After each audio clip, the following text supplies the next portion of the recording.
We'll see a snow squall late tonight, accumulating a coating to an inch. Otherwise breezy with increasing clouds. Squalls can bring whiteout conditions at times. Expect a nighttime low of 13.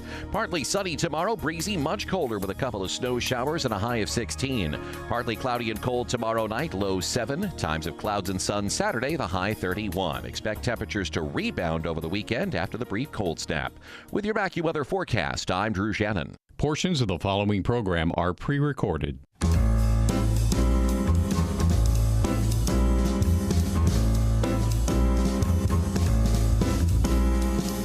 Welcome to another edition of The Ride Home with John and Kathy, live from the Salem-Pittsburgh studios. And now here are your hosts, John Hall and Kathy Emmons. Hey, good afternoon. Greetings. Thanks for coming along today. It's a gorgeous day this Thursday afternoon here in Western Pennsylvania. For the second consecutive day in as many months, the sun is shining. My body's coursing with vitamin D. How about that? I love it. I mean, 2 days in a row? I get used to this, right? It's cold, though, man. It's going to be super cold tomorrow, and especially tomorrow night. Is it? High tomorrow, I think, is 13. I think so. And the low is like 8. Really? High of 13. Oh. Yeah. It hasn't been that bad. I mean, we had that cold Christmas, yeah. But Christmas other than was that, super cold. Yeah, it's been pretty easy. And, okay, weather-wise, I know this is this when you talk. Phil's doing 6 more weeks. Phil saw a shadow today in Punxsutawney, and buckle up. 6 more weeks. It's been an easy winter. It has been super easy. We Seriously. have absolutely nothing to complain about. Nothing at all. It's been cakey. Piece of cake, yeah. It's been absolutely cakey. Although, we could be right for like a big storm in March, right? Do you remember maybe 94? We had, what year were you born, Lexi?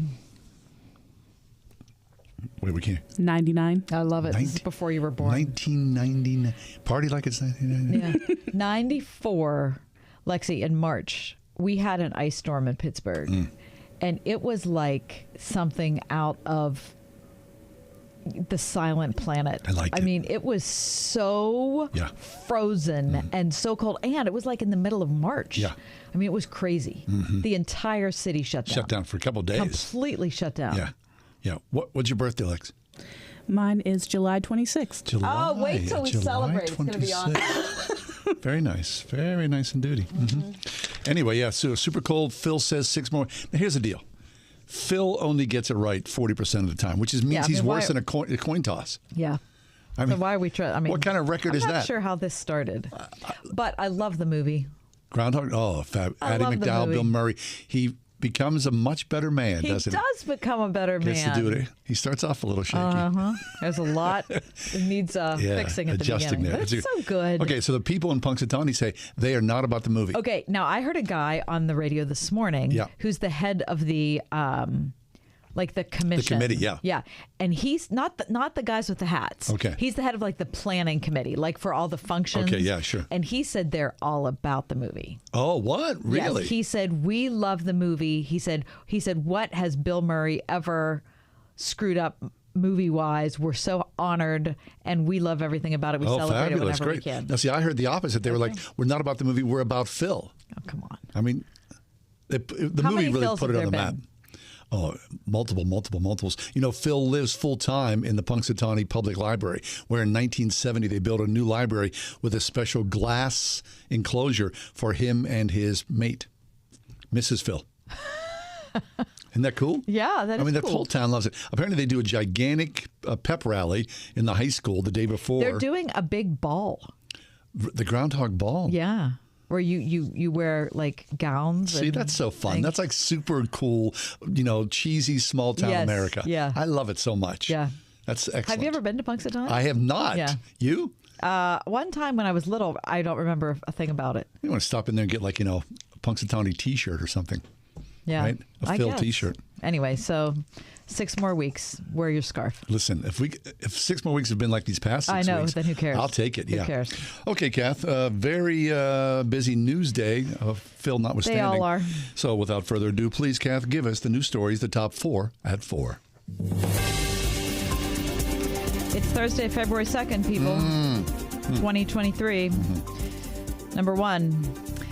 The House today voted to remove Representative Ilhan Omar from her seat on the House Foreign Affairs Committee over her past controversial comments about Israel, ousting the Minnesota Democrat in a show of force by the newly empowered Republican majority. Reading here from CBS News, they said that the vote on the resolution to remove Omar from the panel was 218 to 211, falling strictly along party lines. The resolution cited tweets and comments that Omar made in 2019 and 2021 in which she invoked anti-Semitic tropes, including criticism of pro-Israeli politicians as being, quote, all about the Benjamins, and compared the U.S. and Israel to Hamas and the Taliban. The remarks drew criticism at that time from fellow Democrats as well as Republicans. Speaker McCarthy said there are many committees Omar can serve on, but the Foreign Affairs Committee, given the sensitivity of its work, isn't one of them. You see, AOC went crazy today. Did you see the clip? No, I did not. Oh, my gosh. Why'd she lose her mind? Oh, she surely did. Why? Because screaming and yelling at her friend. Yeah, just going nuts. Defending her. Okay. Number 2. The Namibian government has announced that the number of rhinos poached in the southern African nation reached a record high last year, rising by 93% What the heck? in 2021. I hate that.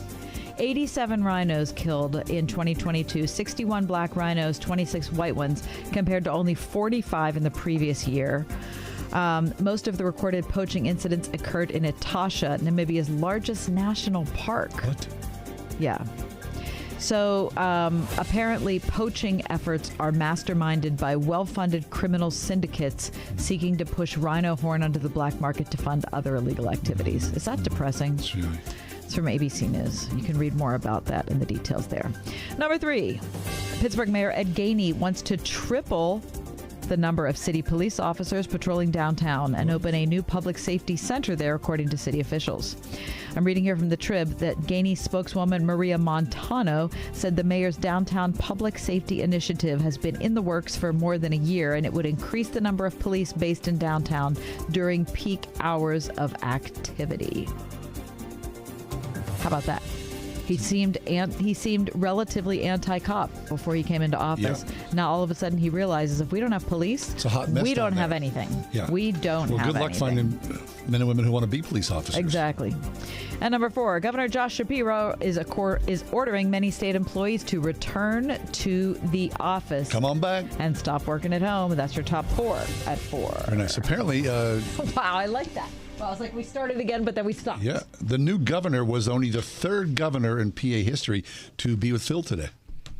How about he thought that was important to Yeah, that's express cool. solidarity with the I like it. with the groundhog. Out there, hobnobbing at Gobbler's Knob. What do you think about Josh Shapiro saying that state employees should return to the office? Good. Good. Let's go. I think everybody should go back. Yep. Now listen. Everyone. Everyone. Okay, listen to this. This is according to the Trib. 2,300 state employees, many of whom have been working a hybrid schedule, okay, and allowed to work remotely, will now have to report to the office at least 3 days a week. Well, how hard is that? It's not hard at all. Come into the office 3 days a Come week. on in. Come on downtown. We need some people downtown, do we not? Yes. The heck. All righty. I'm telling you, there's just too much that we lose by being isolated. Look at us up here. Yeah. There's nobody in this building. There's nobody. Yeah. And we're just so much better for working with people that right. than working with people online. Yep. Okay, we'll take a quick break. Yeah. Pastor Bill Glaze, how to age gracefully. He's Very doing nice. it. Yes, that's our next guest, our first guest, aging gracefully. It's the ride home. Pittsburgh's Christian Talk on Word FM. 101.5 WORD. Plan now to join Word FM aboard the Gateway Clipper.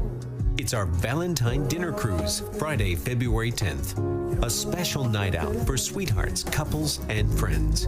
Enjoy a delicious dinner buffet in the romantic warmth of the Gateway Clipper's Empress as you take in spectacular views of the city skyline. Boarding time is 6 p.m. Book now at wordfm.com. Sponsored in part by Trinity Jewelers and Cornerstone Television. First, we decide where we want to go. Then we need to know the best way to get there. Hi, my name's Adam Barada. I'm the owner of Advantage Gold. We're the highest rated precious metals firm in the country. We teach people how to own physical gold and silver. Now, we've won the Best of TrustLink Award 4 years in a row because we educate our clients on how to buy gold and silver the right way. We don't pay celebrity spokespeople millions of dollars. We'd rather pass that value on to you. Call 800-900-8000 and speak with one of our experts. We'll send you a free gold kit along with my latest #1 national best-selling book, The Great Devaluation. Call 800-900-8000. That's 800-900-8000. Get the best information, the best process, the best service, the best value. Call Advantage Gold at 800-900-8000. Call 800-900-8000. Advantage Gold is not an investment advisor or a tax advisor. Consult with your financial advisor before investing. The bigger your 401k, the better your retirement, right? Wrong. The fact is, with proposed new taxes, another market crash, inflation, and rising healthcare costs, you could be forced to downsize your retirement. Discover the secret savvy investors are turning to for retirement security. A new 401k law that unlocks an ingenious retirement protection plan that could protect your savings from inflation and a stock market downturn while boosting your retirement income as much as 40%. It's all laid out in simple language in a new book from Josh Melberg. His insightful guide is your roadmap to retiring with confidence, and it's yours free with one call. Don't risk a lifetime of work building your retirement. This little-known retirement protection plan could safeguard your wealth and boost your retirement up to 40%. For your free copy of Guarantee Your Retirement by Josh Melberg, call now. Call 800-337-8051. That's 800-337-8051. 800-337-8051. How is your drive to school? Let me tell you, I had to get my iced coffee first. I just can't seem to put it down. My favorite rapper just announced a tour. My phone was buzzing like crazy. I'm so excited. I had to text all my friends right then to talk about it. Then, someone started calling me and... Let's try that again. I turned my phone off right away. I never drive distracted.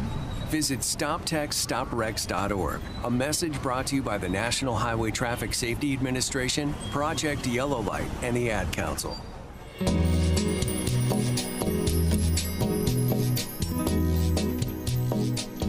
Pastor Bill Glaze is back with us. Bill's a pastor at Bethany Baptist Church in the Homewood neighborhood here in the city of Pittsburgh. Hey, Bill, how are things? I'm doing good. Always looking forward to being with you guys on the first Thursday of the month. Very nice. Like clockwork, here you are, kind of like the Swallows returning to Capistrano. That's right. Yeah. That's right. Hey, you know, I just preached on that this Sunday. What's that? The Swallows returning? Yeah. Get out. Yep. Yeah, I was preaching on worry, and I was talking about how God takes care of the birds. And I said, if God innately puts it in the swallows to return to Capistrano every year on the same day, I said, can he take care of us? Fabulous. Wouldn't you love to see that? Yeah, that's awesome. Yeah, it is awesome. Okay, Bill, I think you and I are fairly similar in age, and I love what you came here to talk about today, which is aging gracefully. You've been thinking about this.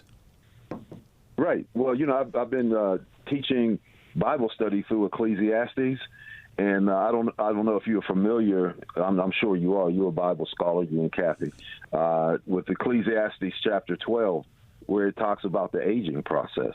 And you know, if you look at that, you know, we don't have a lot to look forward to. If I could just share from Ecclesiastes 12 for a second, it says, "In the day when the keepers of the house shall tremble," and that refers to the arms and the hands growing weak and beginning to shake. It said, "When the strong men shall bow themselves," and that talks about the legs bowing and growing feeble. "When the grinders cease because they are few," that's talking about losing teeth. When those that look out of the windows are darkened, that means your eyesight begins to fail. The doors shall be shut in the streets. That deals with the sinking lips. When the sound of grinding is low, that means you have a hard time hearing. And you shall rise up at the voice of a bird. That means at the slightest bit of noise that you wake up in the morning. The daughters of music are brought low. You know, that talks about the voice becoming weak and vocal cords beginning to tremble. Then you are afraid of that which is high. That refers to a fear of heights. Fear in the way. talk about, elderly people have a hard time walking in the streets, and the almond tree shall flourish. That talks about the hair turning gray and turning white. So, I could go on because there's a lot of other stuff in there, but I think you get the picture. Yeah. Is that when we look at aging, as the Bible presents it in Ecclesiastes, it seems like a very daunting process. And so, it behooves us to be able to age gracefully. I was reading this one thing. It says that old folks are worth a fortune. They have silver in their hair, gold in their teeth, stones in their kidneys, lead in their feet, and gas in their stomach. So that lets you know how rich we are, right? And so we have something to look forward to. And in spite of how Solomon presents the aging process in Ecclesiastes 12, there's a passage in Psalm that I just love. It says that the righteous shall flourish like palm trees and shall grow like the cedars of Lebanon. And then it goes on to say, they shall still bring forth fruit in old age. They shall be fat and flourishing.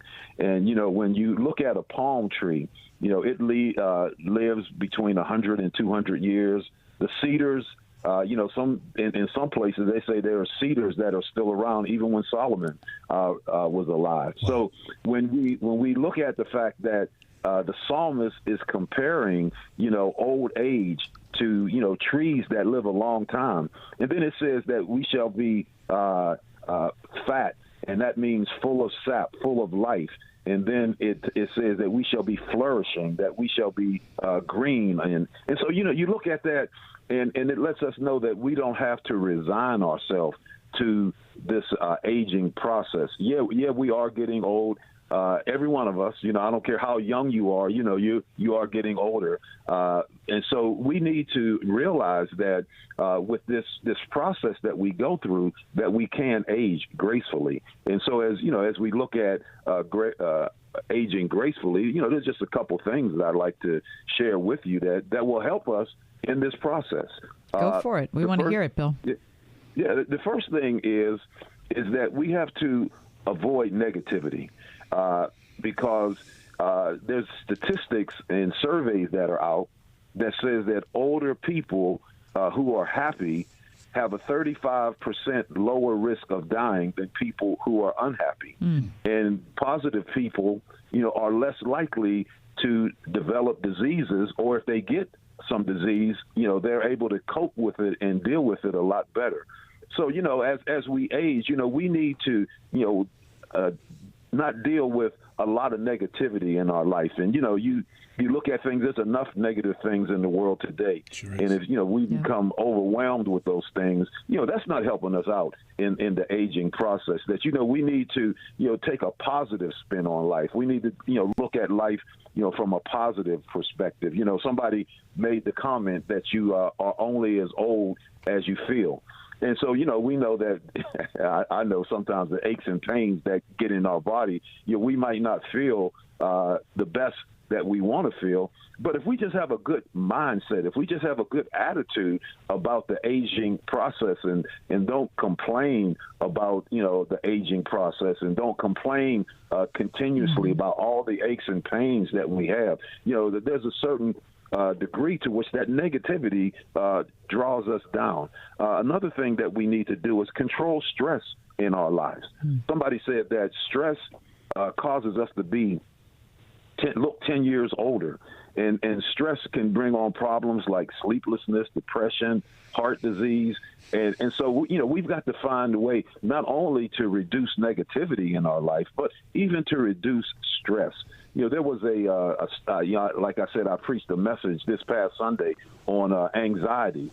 And I looked up one statistic, and it said that 85% of things that we worry about never even happen. 85%. And so, we get stressed out. I heard the story about an elderly gentleman. He was standing at the bus stop waiting to catch the bus, and he was standing there with a friend. And a young man came along and asked him, "Hey, sir, can you tell me what time it is?" And he just ignored him. He said, "Sir, can you tell me, what time it is?" And he just ignored the young man. And so him and his friend got on the bus, and the guy said to his friend, he said, "The guy just wanted to know the time. How come you couldn't tell him what time it was?" He said, "Well, if I told him what time it was, he might have wanted to come home with us. If he came home with us, he might have found out that I had a daughter. If he found out that I had a daughter, they might get engaged. And if he found out if they got engaged, then they might get married. And I don't want my daughter marrying someone that can't afford a watch." And so,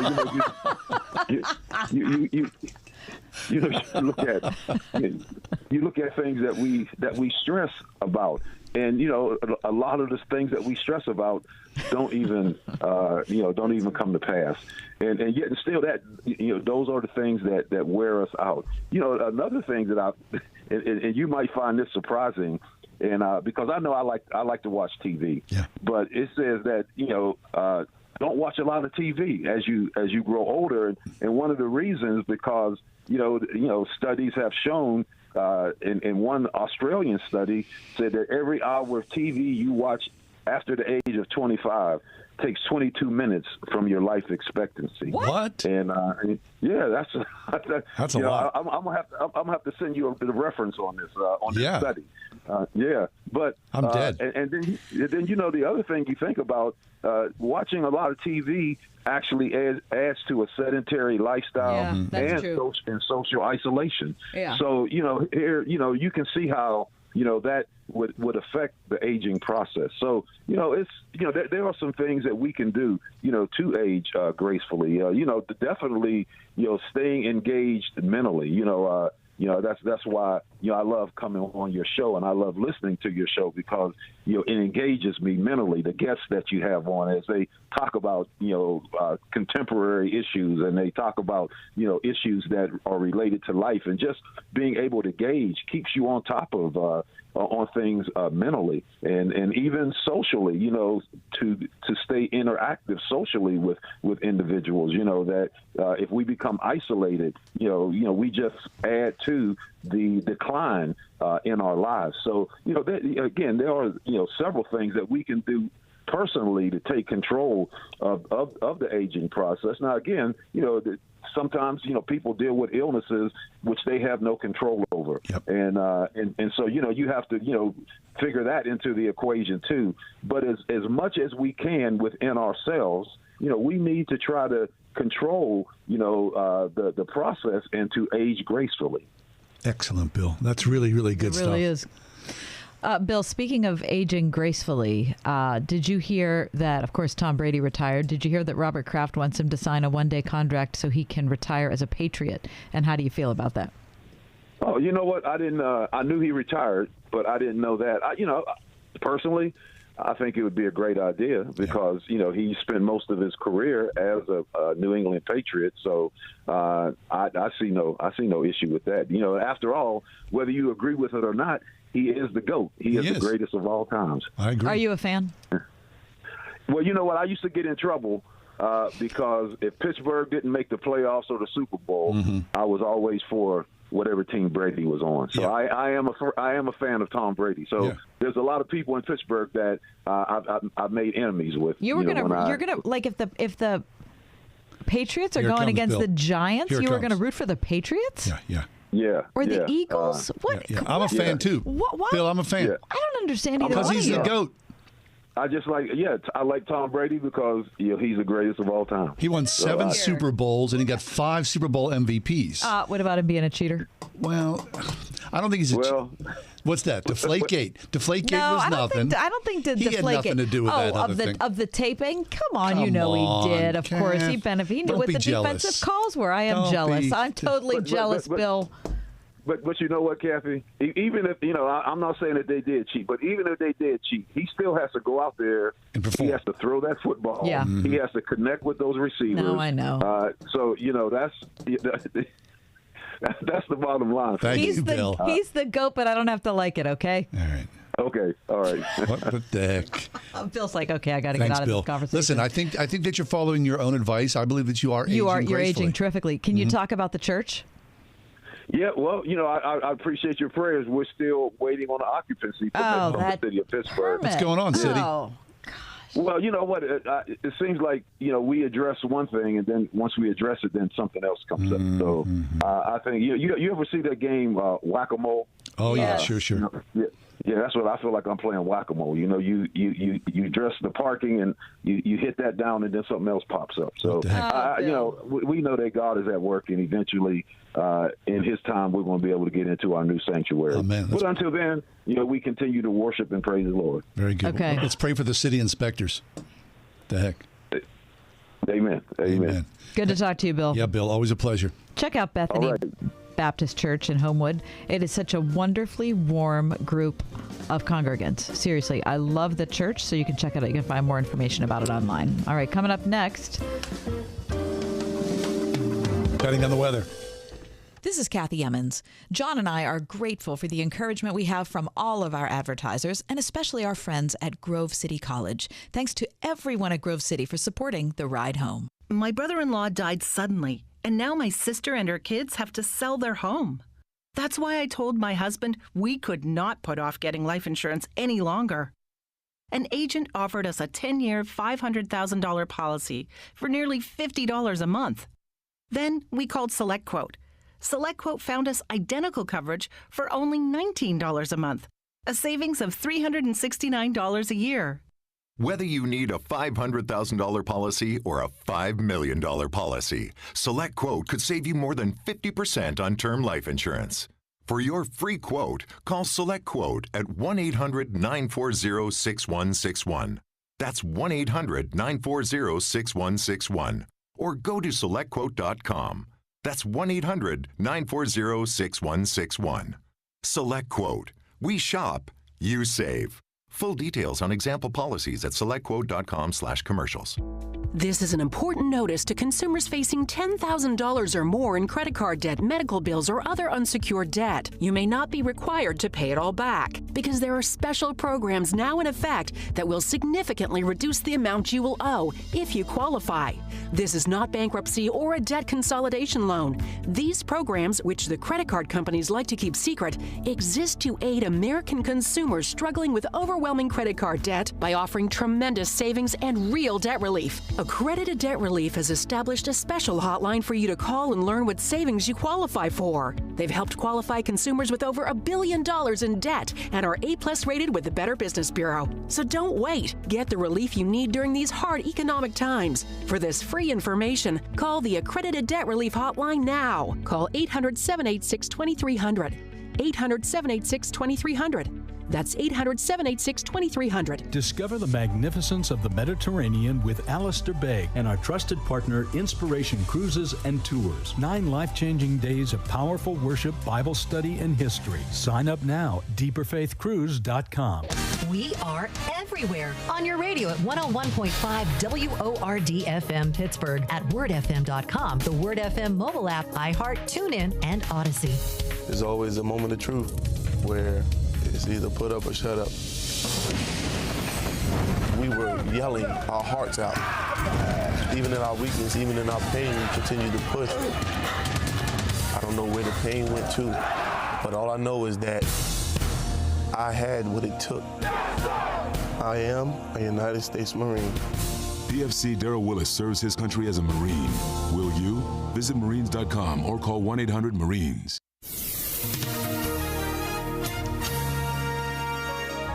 We'll see a snow squall late tonight, accumulating a coating to an inch, otherwise breezy with increasing clouds. Squalls can bring whiteout conditions at times. Expect a nighttime low of 13. Partly sunny tomorrow, breezy, much colder with a couple of snow showers and a high of 16. Partly cloudy and cold tomorrow night, low 7. Times of clouds and sun Saturday, the high 31. Expect temperatures to rebound over the weekend after the brief cold snap. With your AccuWeather forecast, I'm Drew Shannon.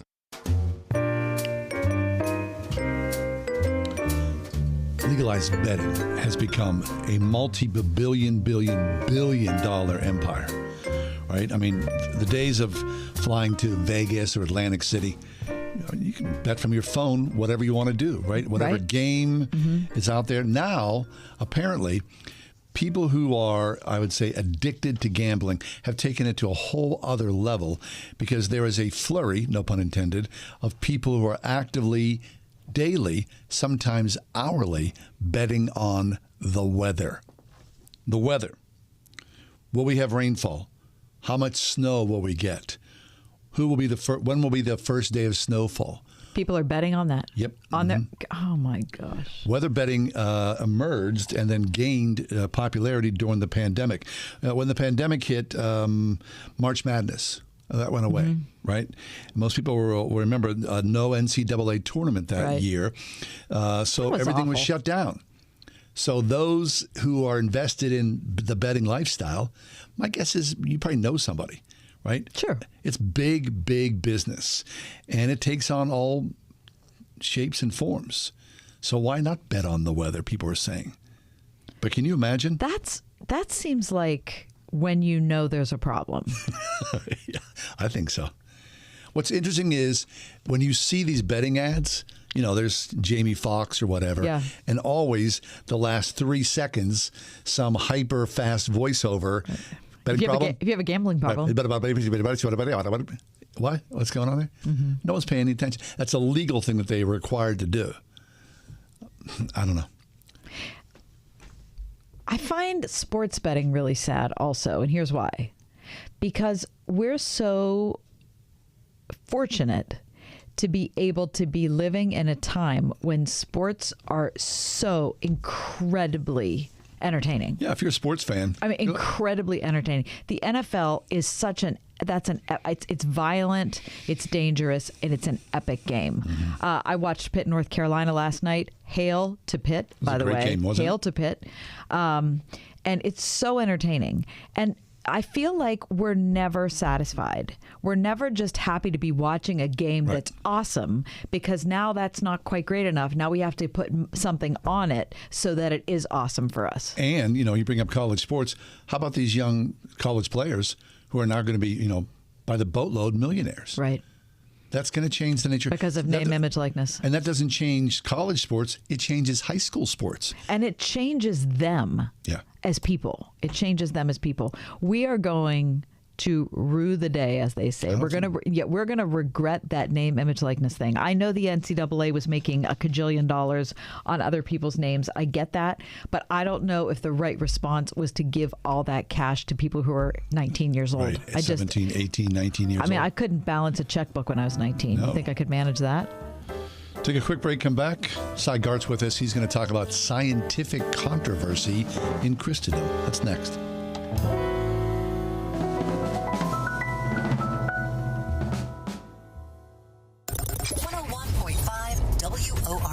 Pittsburgh's favorite Christian music on the weekends. With the best new music. New music. New music from Casting Crowns, Desert Road. On this desert road. Something better from Blanca. No, you turn it into something better. And if the Lord builds the house, from Hope Darst.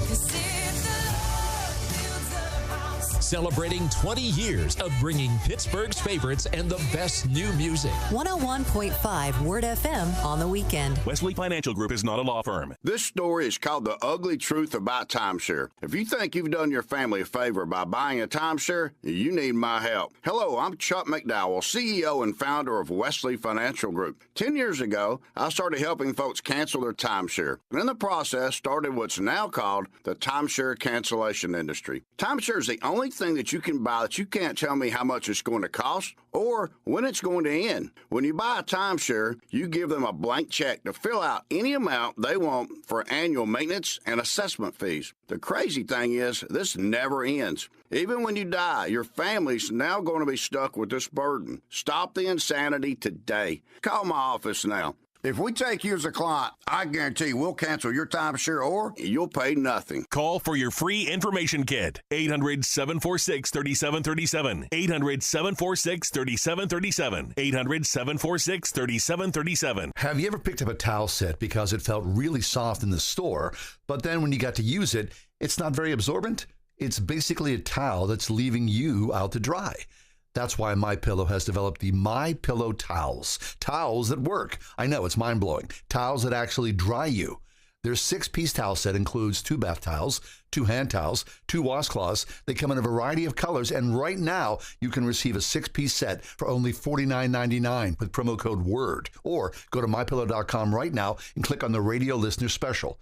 MyPillow products come with a 10-year warranty and have their 60-day money-back guarantee. To receive this amazing offer on the 6-piece set off MyPillow tiles, just go to MyPillow.com, click on the radio listener special, enter promo code WORD, or call 800-391-0954. That's 800-391-0954. Or visit MyPillow.com, promo code WORD. Maybe you're an elder in a local congregation or a deacon wanting to serve your church more faithfully. Dr. Barry York on the Master of Theological Studies program at RPTS. The wonderful thing about the MTS degree is you can actually do it all online. So they can take the degree online and grow in that theological ability that will allow them to either teach or work more faithfully in their local congregation. Learn more about the MTS degree program and flexible online options at rpts.edu. Sy Garte's back with us. Sy's been a regular guest of our show over the years. He is the author of The Works of His Hands, A Scientist's Journey from Atheism to Faith. And Sy, you spend your life writing, thinking, publishing, musing, learning about science. Today you join us to talk about controversy, scientific controversy. Please open that door. Okay. Well, you often see in the media something like a headline that says "Science says," and then there's a very spectacular statement afterwards. And of course, scientists hate when we see that because science never says anything. It's scientists who say things. And they don't always say the same thing. And that's an important thing for people to understand. We're very used to controversy in our world these days. We certainly get plenty of it from politicians and all kinds of folks. We even get it sometimes in the church. We have people disagreeing about the interpretation of a line of scripture. We have different denominations that don't agree, have not agreed for centuries on various things. But what people don't I don't think most people realize is that idea of controversy is always present in science as well. In fact, every field. So it's very important to understand that when a headline comes out saying something like "Science says" or "Scientists have found," they're generally referring to one group of scientists who have made a discovery, perhaps published a paper. Maybe somebody wrote an article about it, but it could be controversial within the field of science. And you know that this is true. If you ever look at a scientific paper, you will always see at the end in the discussion, the writers of the paper will say things like, we think that these experiments provide evidence for our idea, but on the other hand, so-and-so published something quite different. And, they have to, it's kind of required to recognize the fact that there are differences in opinion. Now, what happens usually in any field of science is that a new idea or a new piece of evidence is brought up and it has to be confirmed by other people. Sometimes it's not. That's happened to me. I published a paper once making a statement, a claim, and actually it was a friend of mine, a colleague, published another paper saying, well, we didn't find that. And, it was a little bit of a controversy. It got resolved quickly because when our team repeated our experiments, it turned out they were right. What we thought we had found was not really there. So these things happen all the time. And usually they're way outside of the public eye. And also usually those controversies eventually get resolved, as mine was, because people keep doing experiments. If there's two people who just won't agree, 3 or 4 others will come in and do their own studies, and usually that will come down on one side or the other. But not always. Some controversies persist for years and decades, and there are several examples of that. So I wanted to sort of bring this point up so that people will realize that science does not speak with one voice until sufficient data, sufficient amount of evidence is presented so that there's a consensus, so that most people, and there will always be exceptions, but most people in that field, most of the experts will say, yeah, this is convincing. I believe that is correct, even though I may have originally disagreed. And there are many examples of that in history. Is it usually a respectful dialogue, Sy? Good question. Usually it is a respectful dialogue. There are exceptions. One of my stories is about when I think I was a postdoc, and I went to a scientific meeting, and there was a very famous virologist who was berating a young man standing at a poster. They were having a very fierce disagreement, and that young man was the postdoc of an equally famous virologist, a woman. Her name was Charlotte Friend. She was the discoverer of the Friend leukemia virus, very important virus. And she came over and began, I'm not going to mention the other man's name, but she came over and chastised him politely, told him to stop bullying her postdoc, and that it was inappropriate, and because everybody was nodding their heads, and he got very sheepish and walked away. So it can happen. It's rare. Yeah. But generally the tone is respectful. Occasionally it can get very heated, especially if there's any political or social issue that may be connected to whatever we're talking about. I mean, you can think about global warming or the vaccines or all kinds of things which are, tinged with political fervor, and that always makes it difficult. Right. But I'm not talking about those. So, Sy, what you're describing in the scientific community in many ways has the same roots in the theological community, doesn't it? Yes. There's a lot of parallels between science and theology, and it's something I'm very interested in, and I've written about it, and some of that is yet to be published, but hopefully it will be soon. And this is one of them. I mean, I often get amused when atheists say, "Oh, Christianity is just dogma. Everybody has to believe the same thing." And then in the next breath, they'll say, why are there so many different denominations of Christianity? Well, those two don't go together. There are different denominations of Christianity because we don't have a dogma that everyone believes. We have various views on many things. So,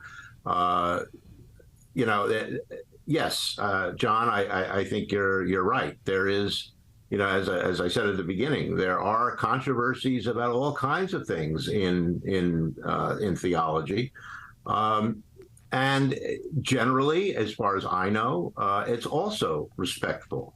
People will listen to each other, they'll quote each other, they may not agree, and I think both science and theology are teaching all of us a very, very important lesson, which is that, and this is actually a lesson that Jesus and his followers wanted to teach also, which is that you don't have to agree with everything that somebody else says, but you have to love them anyway. Mm-hmm. And boy, wouldn't it be great if we could learn and put that lesson into effect. I'm into that. We were talking to somebody the other day, Sy, and he was talking about contempt. Right? Mm-hmm. How contemptuous our society is today, that the idea of people getting along or looking at different viewpoints, that's a rare thing in today's structure, especially, in this mad world of social media. It really is. And I tweet a lot, and I have a lot of followers, and some of my tweets get a lot of attention, sometimes from atheists. And I have found that there are many who just strike out, and I block them. I don't think that's appropriate. On the other hand, I've had some very interesting dialogue with atheists and we're mutually respectful. So it is possible. And of course, with other Christians, there are things that we disagree with, and in most cases, we still love each other. I mean, we may disagree on details of the science involved in creation or whatever. But, we agree on the fundamentals, and that's what counts. Is Jesus Christ is our Lord and Savior. He died and rose from the dead. and we follow him and we follow his words, and that's, you know, beyond dispute. But even if you don't follow Jesus, even if you're an atheist, you don't believe in God, it's still possible to have a respectful, non-contemptuous, that's a great word there, conversation and discussion, and because we're human beings, and that's what we should do. Mm-hmm. Yeah.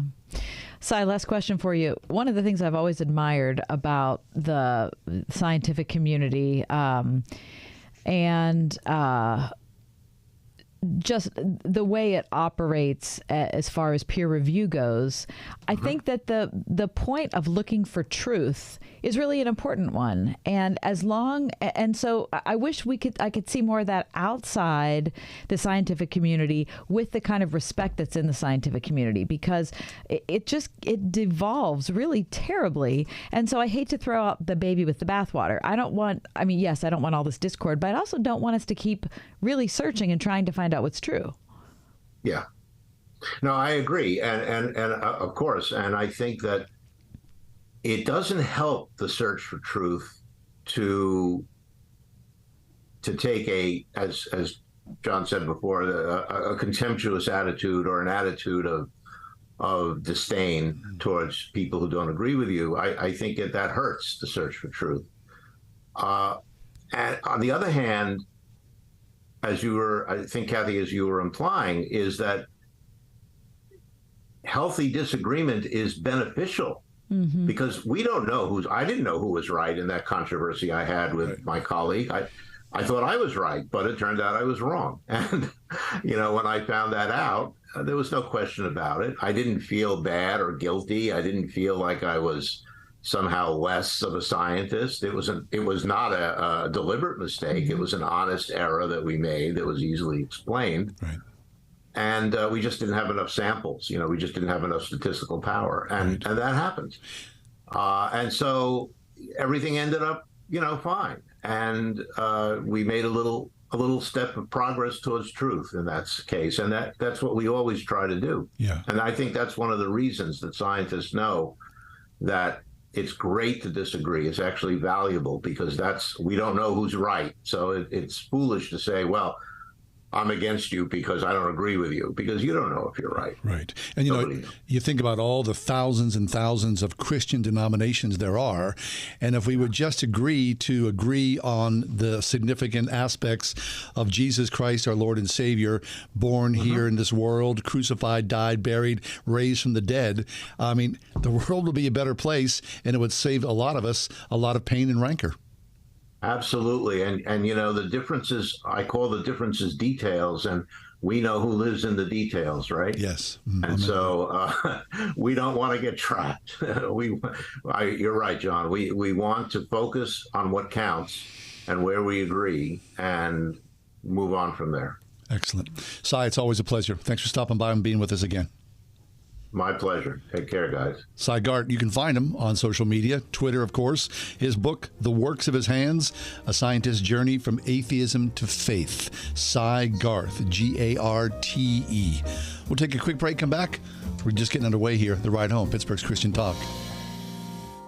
What if I told you can save a baby's life for just $28? Well, it's true. Preborn is a ministry doing just that with the help of people like you by offering free ultrasound sessions to pregnant girls and women who otherwise might choose to end their pregnancy. We know that pregnant girls and women who can see their babies on ultrasound are far more likely to choose life. Your gift today can save babies' lives. Just $28 can give a mother the chance to see the truth of the baby that is growing inside her. $140 can do this for 5 girls and women. Whether you want to save one baby or 5 or hundreds, that opportunity is just a click or a phone call away. Call 833-850-BABY. That's 833-850-2229. Or you can do it safe and secure online by clicking on the Preborn banner at wordfm.com. Eric was way behind on his taxes. I owed a lot of money to the IRS, almost $15,000. I tried to make payments. The IRS wasn't satisfied with Eric's efforts, so they came after him full force. They're coming to put a lien and a hold on all my income, my home, my car. I was just overwhelmed at what to do. Then Eric called Optima Tax Relief. When Optima Tax got involved, the calls would stop, the threats would stop. It was easy like 1, 2, 3. Optima Tax Relief is A+ rated by the Better Business Bureau, and their team of expert tax professionals took care of Eric's problem. I owe $15,000, and now my debt is clean. I don't owe anything. Take Eric's advice. If you have a tax problem, you need to call Optima Tax now. Call Optima Tax Relief for a free consultation. Call 800-965-1433. 800-965-1433. 800-965-1433. Optima Tax Relief. Some restrictions apply. For complete details, please visit OptimaTaxRelief.com. Good Housekeeping just released its list of 65 New Year's resolutions to make you a better and happier you. They're good things, but no surprise. Not one of them includes worship. Why not resolve to get to know the Creator, the one who knows you inside and out? This is Pastor Tom Hall of First Presbyterian Church of Pittsburgh, 326th Avenue, downtown. Join us Sundays at 10:45. This year, resolve to come back to church. My brother-in-law died suddenly, and now my sister and her kids have to sell their home. That's why I told my husband we could not put off getting life insurance any longer. An agent offered us a 10-year, $500,000 policy for nearly $50 a month. SelectQuote found us identical coverage for only $19 a month. SelectQuote could save you more than 50% on term life insurance. For your free quote, go to SelectQuote.com. That's SelectQuote.com. Full details on example policies at SelectQuote.com/commercials.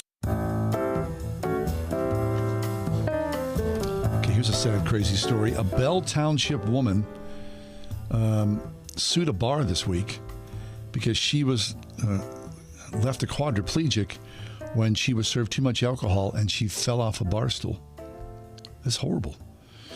A woman, I won't say her name, from Avonmore, contends her injuries 2 years ago were caused by negligence of the staff at the Lone Star Inn, where she was continuously served vodka and beer despite being visibly intoxicated. As a result of being served alcoholic beverages by the defendants after she was visibly intoxicated, the plaintiff was caused to fall from a bar stool, causing her to suffer serious injuries and damages. Jeez Louise, I mean... Okay, that's a terribly tragic story. You can't blame the bar for that. Well, they did continue to serve her. I mean, if you're a bartender, yeah, I don't know it's your duty not to serve someone. Is that your legal duty or is that like your moral duty? I believe it's both. Oh, is it? Mm-hmm. If someone's sitting in front of you and you're the bartender, I've been a bartender. Yeah, that's why I'm asking you. That person's loaded. No, man, I'm shutting you down. I mean, you see people who they've been drinking way too much. At some point, you just have to have some common sense. You just say you're done. You're done. And then people get combative, angry, upset, accusatory, all those things. It just comes to the territory. So, yeah, I mean, you would see that this poor woman, I'm not saying that she's totally innocent, clearly, because she continued to drink. Both parties are to blame here. I mean, it just seems like you have to take some responsibility Of course, there. Yeah, right. It wasn't, like she was, a goose and they were like, force feeding her, she was having foie gras. Right. Horrible story. Gosh.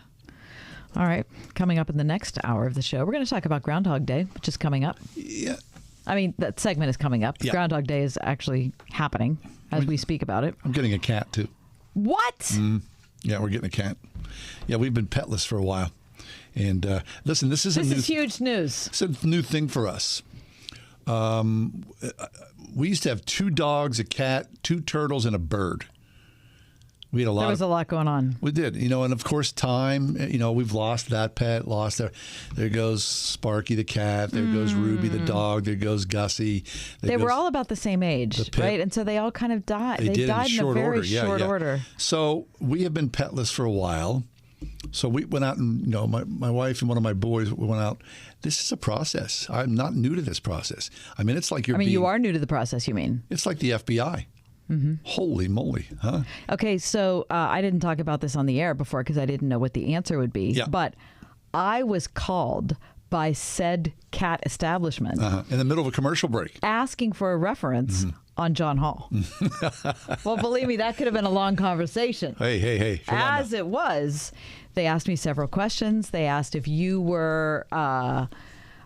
financially able to afford a cat. Well, that was the second question. The first one is whether you were emotionally able, like you were ready. Really, emotionally personally able? Really? To care for a cat. That's an interesting question to ask. And then the next one was, are you financially able? Did you say he's a little shaky? I did. On both counts? I said, well, I'll be honest with you. We've had a lot of conversations over the years that have. I don't think I'd let a cat within 10 feet of that guy. Questions. He's a little, no. No, I did. I gave you a 4-star review. Thank you. And then they ask about declawing. Will they declaw the cat? Yeah. And I said no. No, of course not. And then the last question was, would you? I don't remember what the last. Oh, would the cat be an outdoor cat or an indoor cat? Right. Yeah. Okay. Yeah. But so I was honored, even John, to be a reference. To be a reference. Yeah. Well, apparently I just got a little thing from my wife saying, "Okay, we got the cat. We're good to go." Oh, I'm super excited for you. It's a beautiful cat. Yeah, he's a long hair. Beautiful cat. All right. Haven't had a cat in the house for a while. Congratulations. I'm looking forward to it. Welcome. I can't wait to hear what you name the small beast. I was going to say small beast, but no, he might be large. He looks small in the picture. We'll see. I guess we're going to get him soon and very soon. Super exciting. Breaking news on the ride home. I'll tell you what, that's a clean sweep. Everyone in the ride home has a cat. Excellent. I guess we'll have a few cat stories in the future, huh? Heaven help us.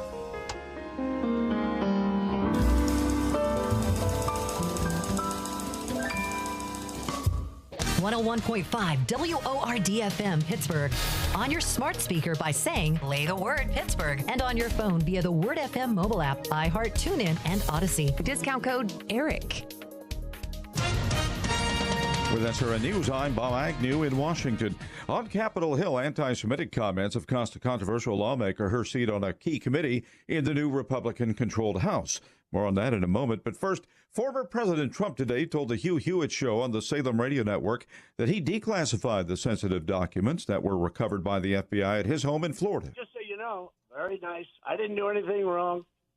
President of the United States, I had the power to declassify. They didn't. I didn't take anything from being a senator. Mr. Trump said the Justice Department's handling of his case and President Biden's documents proves there are what he calls two standards and two sets of justice in this country. A 5-year-old boy who was attacked by a mountain lion hiking in rural Northern California has been released from a hospital. On Wall Street, the Dow Jones Industrial Average right now down close to 200 points. This is SRN News. Turkey and stuffing, real mashed potatoes, sliced top round, Aunt Emma's broccoli casserole, chicken and gravy over buttermilk biscuits. Am I making you hungry yet? Hi, it's me, Marcia from the Spring House. You have a special event coming up in your life, a shower, a wedding, graduation party, company party, anniversary event, or any occasion where you'd love to serve all natural, farm fresh foods, then it's time to give the Spring House Catering Department a call at 724-228-3339. From your first conversation with Dawn, who will help you create a menu that's unique to you, to the beautiful, bounteous setup and display that my sister Jill and her crew create, you will be delighted. After every catering event, Jill tells our cooks, I wish I could take you with me so you could hear all the wonderful comments guests give us. Give us a call at 724-228-3339 or check out our extensive menu at springhousemarket.com for farm fresh catering from the Springhouse. Have you ever picked up a towel set because it felt really soft in the store, but then when you got to use it, it's not very absorbent? It's basically a towel that's leaving you out to dry. That's why MyPillow has developed the MyPillow towels. Towels that work. I know, it's mind-blowing. Towels that actually dry you. Their 6-piece towel set includes 2 bath towels, 2 hand towels, 2 washcloths. They come in a variety of colors, and right now you can receive a 6-piece set for only $49.99 with promo code WORD. Or go to MyPillow.com right now and click on the radio listener special. MyPillow products come with a 10-year warranty and have their 60-day money-back guarantee. To receive this amazing offer on the 6-piece set off MyPillow towels, just go to MyPillow.com, click on the radio listener special, enter promo code WORD, or call 800-391-0954. That's 800-391-0954. Or visit MyPillow.com, promo code WORD. What if, instead of focusing on how students can serve the market, educators focused on how schools can serve students? Trinity Christian School in Forest Hills invites you to discover what a classical Christian education can offer your child. Saturday, February 4th from 10 to 11:30. Meet the teachers, tour the school, enjoy brunch, and get all your questions answered about the holistic approach to education that works with the grain of your child's God-given curiosity. For more information, visit trinitychristian.net. The new year gives us the opportunity to make resolutions. You may have goals focusing on your physical, mental, or financial health, but have you considered your legal health? This is Jay Hagerman of Abernathy & Hagerman. You may have been putting off updating your estate plan or creating one altogether. We provide free consultations in order for you to finally check the box off your resolution list. Whether you want to discuss the difference between a will or a trust, or the functions of a power of attorney, we'd love to talk to you. To schedule a free consultation today, visit a-h.law.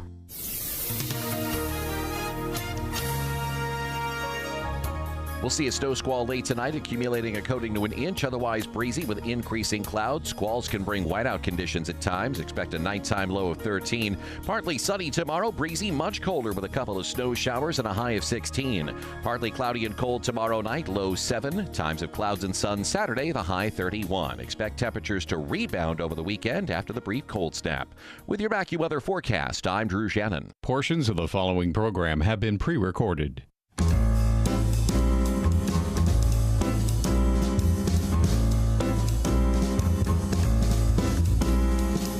Welcome to another edition of The Ride Home with John and Kathy, live from the Salem-Pittsburgh studios. And now here are your hosts, John Hall and Kathy Emmons. It's 4 minutes past the 5 o'clock hour. That sun is so high in the sky. I know. I love it. It really seems like, there's a lot of sunshine outside. Soak it up. It's fabulous. Seriously. Okay, so Phil has seen his shadow. Yep. 6 more weeks. 6 more weeks, really? First day of spring? I love it. I mean, bring it. I feel like we have been so, incredibly fortunate this summer. I can't even come up with enough words to describe. Or what I say? Summer, winter. Because we've hardly had any snow. Yeah. New York City had their first snowfall. Remember we were talking about how they hadn't had an appreciable snowfall? 4/10 of an inch. Yeah. So they actually did get one a couple days ago. But we've really skated. Well, we've got plenty of winter left. I said plenty of winter. Far. Okay, now I don't know if we've talked about this on the air before, but the older I get, the less I mind winter. Yeah, I don't mind it. I mean, I hated it a lot more a decade ago than I hate it now. Well, I think everybody, this is the thing about, you just kind of love the hibernation, don't you? Maybe? I love to hibernate. It feels so good. Right? That's part of the glory to me of the cloudy days. It's just like everything is super enclosed. You're eating, some meat and potatoes and hanging out watching the tube or reading a good book. You're snuggling up under the comforter there. I don't know. I feel bad for people in San Diego today. Are you having eaten potatoes tonight? I don't know what I'm having tonight. No, I have no idea. Avocado toast is on the menu at the Emmons establishment. I've never had avocado toast. What? I've never had it. I've never had avocado toast. No, and I love. You've got to be kidding me! And I love myself some guac. I've never had. No. Who is he? Who has never had avocado toast? What do you mean? Probably a large percentage of the population. That's it's kind so of easy to make. It's kind of upper crust, is what I think. No, it is. No, I think when you're making it, you're jangling your jewelry. I do believe you are. I think you might be. No. It's kind of like in a different zip code than what I live in. Really? I just bought so much guacamole. I'm going to slap it on some bread and give it to you. Really? It's just it's that easy. That's so delicious. I mean, I'm not too far removed from spring cheese. Listen, avocados were... That's so wrong. Avocados were 10 for 10. When? Just on Friday. What? Even inflation is not reduced? No, it was Monday. Even inflation? 10 for 10. Ripe. So that's why we're having it tonight. Okay. So we're each going to take probably two avocados. And put them on toast? Well, you're gonna. Well, I love. Okay, so this is what I do. I'm not doing it. You're while your bread is toasting. Yeah. You're mashing up your fresh avocado. Sure. Okay. Yeah, you're adding salt and pepper. I'm making guac. And you're adding no. What? I don't make guacamole. I just do lemon juice, lime juice, salt, olive oil, mash it all in there. Really? And then when the toast is done, I butter it first because I feel like that's an important step. Then you put the avocado mixture on, and then you cover it with radishes, very sliced extremely thin. Really? And a splash of gray sea salt. And no, wait. That's a totally different zip code than what I'm living in. So after that's done, la-di-da. 2 fried eggs on top. Get out. Oh, 2 fried. What? That's avocado toast? That's how I eat it. Really? Lex, how do you do it?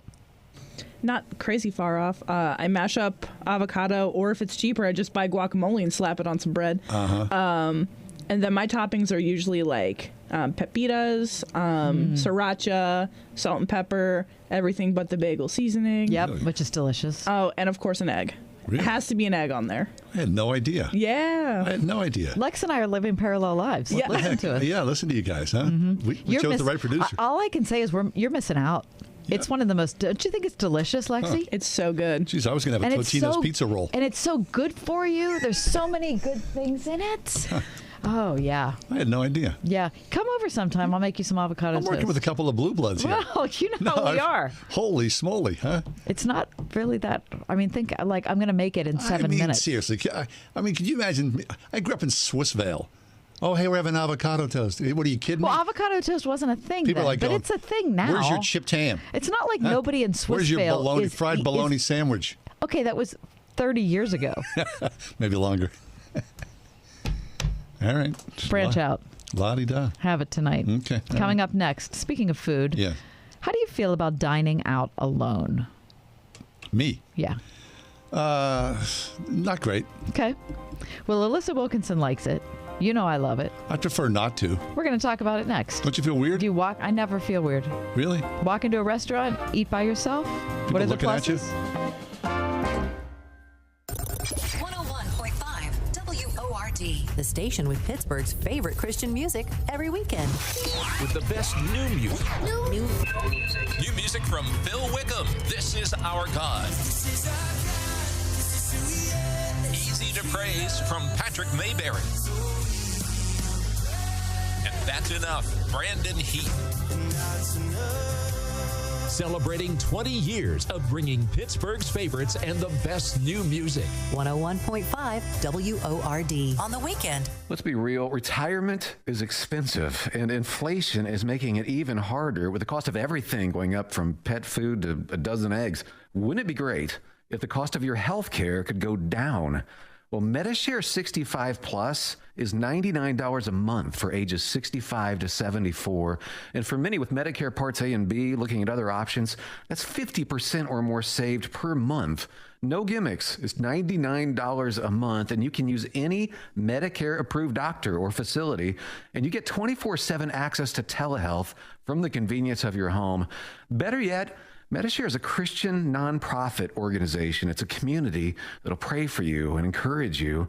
And since we've cut out the middleman, you get to keep the savings. Call now. You can learn more about Medishare 65 Plus. Here's the number: 833-SHARE-55. That's 833-SHARE-55. 833-SHARE-55. Wesley Financial Group is not a law firm. This story is called The Ugly Truth About Timeshare. If you think you've done your family a favor by buying a timeshare, you need my help. Hello, I'm Chuck McDowell, CEO and founder of Wesley Financial Group. 10 years ago, I started helping folks cancel their timeshare. And in the process, started what's now called the timeshare cancellation industry. Timeshare is the only thing that you can buy that you can't tell me how much it's going to cost or when it's going to end. When you buy a timeshare, you give them a blank check to fill out any amount they want for annual maintenance and assessment fees. The crazy thing is, this never ends. Even when you die, your family's now going to be stuck with this burden. Stop the insanity today. Call my office now. If we take you as a client, I guarantee we'll cancel your timeshare or you'll pay nothing. Call for your free information kit. 800-626-5252. That's 800-626-5252. 800-626-5252. When you shop at the Original Mattress Factory, you're saving money by buying Factory Direct. But what does Factory Direct mean? We make our mattresses in our own local factories and sell them directly to you without any additional retail markup. Other mattress stores claim to be factory direct because they buy from manufacturers, but they add on a huge retail markup when they turn around and sell the mattress to you. That makes them, well, just like any other retailer. Visit an OMF location today to see the original Mattress Factory difference for yourself. Hey, Alissa Wilkinson is back with us. She's a regular guest on our show. She's a critic, senior culture reporter at Vox, an associate professor of English and Humanities at the King's College in New York City. She is the author of a book that we love called Salty, Lessons on Eating, Drinking, and Living from Revolutionary Women. And Alissa, welcome back to the show. It's so good to be here. Yeah, our pleasure. So listen, speaking of eating, you and apparently my co-host, Kathy Emmons, you do this thing where you unabashedly, unashamedly, unafraid, you enjoy eating alone in restaurants. Yes, I love it. It's one of my favorite things to do.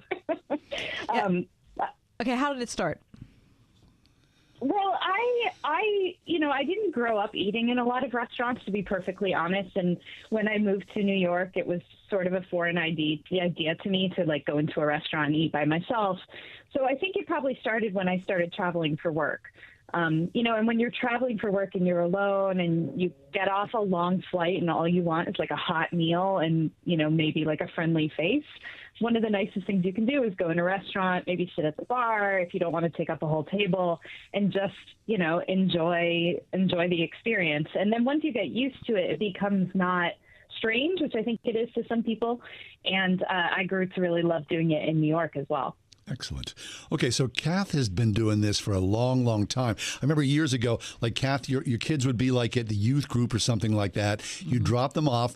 You'd go and sit down somewhere, like Alissa just explained, at a bar setting, read a book, and have a meal. Right. Mm-hmm. Yeah. And I don't know how. I think I started doing it years ago, Alissa, because I just had work. I have a hard time. You'd think this is ironic with the work I do, but I have a hard time talking too much. And I need to step back and kind of get my stuff together. And I realized that when I was working a lot, especially here at the station, when I, for work, have to talk to so many people, I am not good if I can't withdraw and get recalibrated. And so that was just an easy way for me to get away. And I could do work, but I wasn't talking. When I was doing it. I think that's probably how it started, but that was a lot of years ago. And now, I guess probably another thing is that my husband's a musician, and so he's usually working at, on a Friday night or a Saturday night or whatever. And so I was just, I like to go out. And he was fine with it. I was fine with it. I think one of the problems I see with people, because people do remark to me about it when I'm out, is that women think that their husband is going to be upset with them. Yeah, I've definitely never had that experience myself. But like you, my husband was, he was working in film when we first got married. And so he was working all the time. And I never knew when he'd be home. And sometimes I'm the one who's working all the time now. But I think that there's a lot of reasons that particularly women, not just women, but particularly women sometimes feel weird about eating alone. And I wrote an article about it recently, and in researching it, discovered that there really were, in some cases, laws against women eating unaccompanied by men. I didn't know anything about this until I read your piece. Yeah, so it was really interesting. I started talking to restaurant historians and learned that one interesting thing was that for a long time, and this is in cities, which you might have expected to be a little more progressive about this because they had more working women or whatever, they wouldn't allow women in if they were unaccompanied by men, even if there were several women. So it was you couldn't, unless a man was there, you couldn't come in. And the presumption was that you were a woman of low moral character and perhaps soliciting if you were in a restaurant. But this continued into the 60s, the 1960s. One of the craziest stories I read was that in 1969, Betty Friedan and 15 other women went into the Oak Room, which is this really nice old restaurant at the Plaza Hotel that's still there that I've been in. And they charged in like with signs that said things like "Wake up, Plaza, get with it now," and managed to get essentially the law changed and certainly the policies there changed. Oh, I love it. Okay, so I'm old enough to remember in the little town that I grew up in, there was a bar called the Roslyn Street Cafe, and it had a women's entrance. Like the women had to drink in a separate room. Was it at a different bar? No, it was the same bar, but it was a different room. It was like the side entrance. And I always loved how cool that was. You know, we'd go in there and just kind of poke our head in looking for those, those poor straggling women. And it was kind of like the room of shame. That is really... That is really funny. So when was that happening? This was probably like, late 60s, early 70s. Yeah. Mm-hmm. Yeah. And the idea is, well, in some cases it's, we'll keep any women, out of the way of men. But there was also another reason for this, which was that women sometimes want to be unbothered by men when they're eating. And because there was this presumption that a woman alone in public was asking for attention, then, there those kinds of places that were either friendly to women or had places for women were really designed so that maybe a girl who got out of her office job and just wanted to have a quiet drink or a quiet meal could go there and not worry about unwanted attention. Right. Okay. So I wonder about that. So there's you and there's Kath sitting alone eating. I wonder if people give you frowny faces or, wolves come around and we're hitting on you. Well, I mean, I've never had a frowny face. Okay. Never have or that I've noticed. Yeah, there are the guys who come up and hey, do you always come here? I'm like, meanwhile, I'm reading I'm eating clam chowder and reading a 900-page book.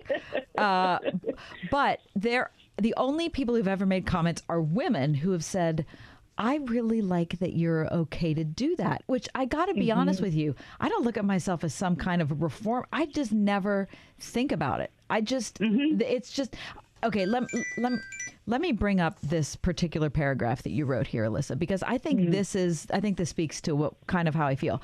Dining out by myself, you write, is a form of self-care, a way to derive immense satisfaction from the experience, the ambiance, the flavors, the textures, the chatter around me.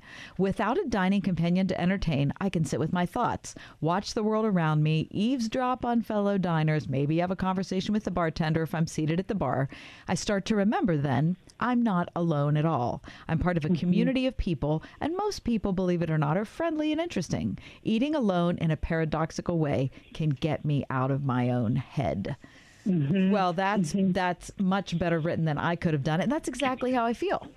Yeah, that's just so much what it is. And, sometimes it's just because I can get into a restaurant I normally couldn't get into if I was asking for a table. So now I'm getting a meal that I really crave or really want, but I'm kind of able to enjoy it by myself.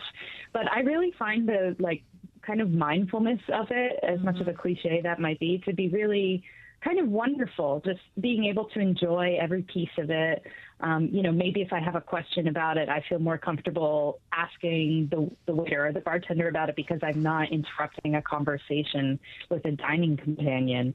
Right. And I think that's really, really pretty great and a great way to experience a meal. One thing that someone brought up to me when I was researching the piece was that there are a lot of restaurants where there's a chef's table, which is sort of like a communal dining table that you can sit at, and you don't know anyone else at the table. And so it's sort of like dining alone together, and that can be another way to kind of have a unique experience while eating out. Fabulous. We're talking with Alissa Wilkinson. She's from Vox, where she's a critic and a movie reviewer. Also, she's written some wonderful books. We'll talk about that in a few minutes. So, Alissa, the idea of eating alone, and what you said intrigues me. It would gain you as a single, right, one person eating alone, you would gain entrance into a place you would not normally get into as a couple. Talk about that. Well, one issue with restaurants, at least where I live in New York City, is that they get very busy, especially the better the restaurant or the buzzier the restaurant, and especially if you're trying to eat at certain times of the day.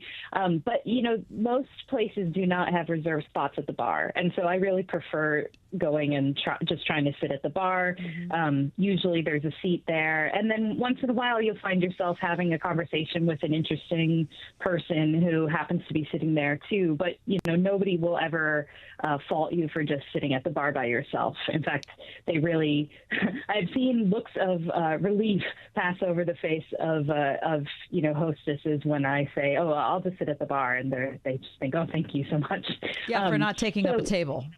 Yeah, so it's also a great trick for getting into that buzzy new restaurant that just seems to have the longest waiting time or, is always too busy. Yeah. So we're talking to Alissa Wilkinson from Vox.com, and I feel like I have to say out loud something that I've been thinking from the beginning. I want to make sure that people who are listening to this conversation know that part of the reason I do this is I'm just selfish. How do you mean? I don't want to sound like I'm just so, brilliant or, that I have to be alone. It's just selfish. Like sometimes I just like a secret joy. I just like to be by myself and I don't want to be encumbered by another thing. And so that's what it is. It's just, yeah. But also, that kind of selfishness sometimes is like you said, the breather that you need to kind of like come back to yourself and then be able to go out and do whatever kind of talking or caring or whatever else you need to do. It's like a little oasis that has a whole social ritual set up around it. And it really is wonderfully pleasant. And, after I published this article, I got a ton of email from people who loved it. And almost all of them, this was really interesting, identified themselves as being in their 60s and 70s and retired. And all of them said, I learned the joy of eating alone after I retired, and now I do it all the time. And I tell my friends they should do it too, because it was such a wonderful discovery for me. And I thought that was really great, because I think that, I'm almost 40. People of my generation maybe are a little more used to the idea a lot of the time. But I found, people my parents' age are less excited about eating alone. But it was really interesting to hear all these people say, yes, once I figured out that this was like a fun thing to do, it's been so life-giving for me. So it's not like the thing where, a couple of years ago, somebody wrote the essay about bowling alone, about the loneliness of popular culture. This is a positive thing. So, Alissa, for women who are out there listening and thinking, I think I could do this, it's a little leery, the great encouragement for you would say what? I would say give it a shot. Like go at lunchtime, which is sort of a more easy time perhaps to go into a restaurant. Find one that, is just going to have a nice meal. It doesn't have to be extravagant. And bring a book. Make sure you bring a book, because if you're starting to feel really awkward, you don't necessarily want to sit there staring at your phone. But if you have a book, it makes perfect sense. Oh, you're just sitting there enjoying your book and your lunch, and this is lovely. And then you can kind of graduate in difficulty levels as you get more comfortable with it. But nobody thinks you're weird for doing it. It's surprising, Alissa, how nobody, seriously, it's like John's dad used to say, John, you know what people think about you? And I'd say, what? He goes, they're not. They're too busy thinking about themselves. Exactly. It's amazing how little people care. Right. Like people are not going to care that you walk into a restaurant by yourself. I promise you. Yes, absolutely. And if they do, it's probably not someone whose opinion you want to care about anymore. That is for sure. Just go for it. That is for sure. Now, listen, one of the books that you could take into a restaurant on your own is Salty, Lessons on Eating, Drinking, and Living from Revolutionary Women, because it's one of my favorite books of the year. It's just super fun. And here's the thing. If you are maybe daunted by reading, or maybe you think, I've had a novel on my shelf for 6 months, Alissa's book is really great because you can just read a chapter about a person and then take a break and then read another chapter about a person. It's an ideal thing for your eating out alone experience. Alissa Wilkinson, thanks for being here. Thank you so much.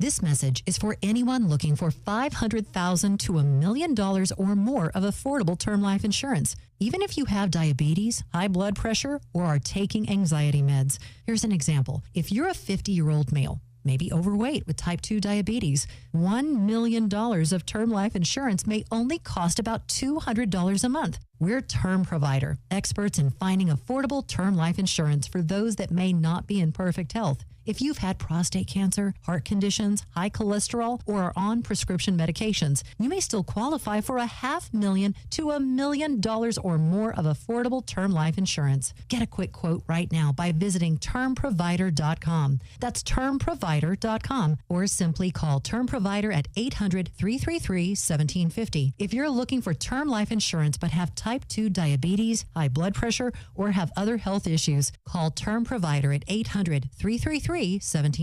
That's 800-333-1750. Have you ever picked up a towel set because it felt really soft in the store, but then when you got to use it, it's not very absorbent? It's basically a towel that's leaving you out to dry. That's why MyPillow has developed the MyPillow towels. Towels that work. I know, it's mind-blowing. Towels that actually dry you. Their 6-piece towel set includes 2 bath towels, 2 hand towels, 2 washcloths. They come in a variety of colors, and right now you can receive a 6-piece set for only $49.99 with promo code WORD. Or go to MyPillow.com right now and click on the radio listener special.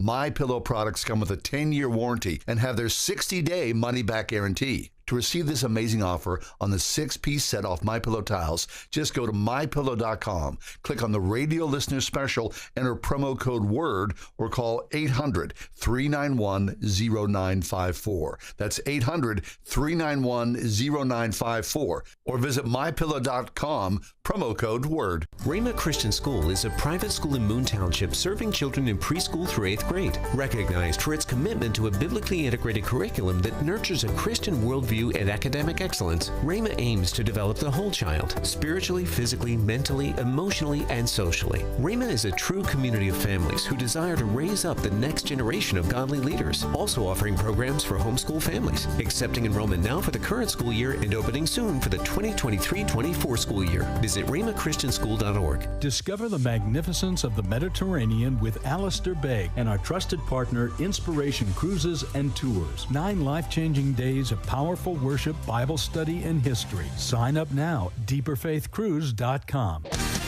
Listen on your smart speaker at wordfm.com, the Word FM app, iHeart, TuneIn, and on Odyssey. In your car or at home, too, at 101.5 WORD-FM, Pittsburgh.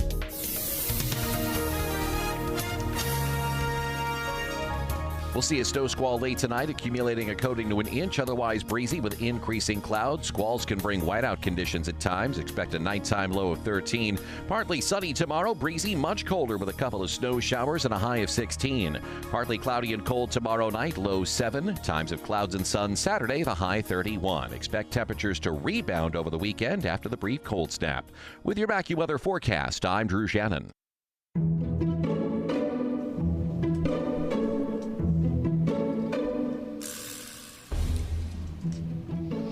Does this make sense? Yeah, does what make sense? A mom and pop grocery store. Oh.